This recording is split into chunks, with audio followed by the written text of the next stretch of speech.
Good morning mga ka-deliver. Hindi ako makakapasok ngayon kasi naputol kanina yung live wire dito sa amin. Ito po yung poste. Nakasampay sa gate yung isa. May kuryente. Mahirap na. Pagpala guys, naputol yung kuryente. Lumulokso-lokso pala yun. Kanina eksakto nakita ko. Mag-i-resprack dito sa lupa. Buti hindi nakarating sa bahay namin guys. Or tumama doon sa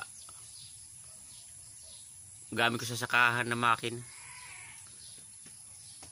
Yan mga deliver na putol. Ang lakas kasi ng hangin kanina.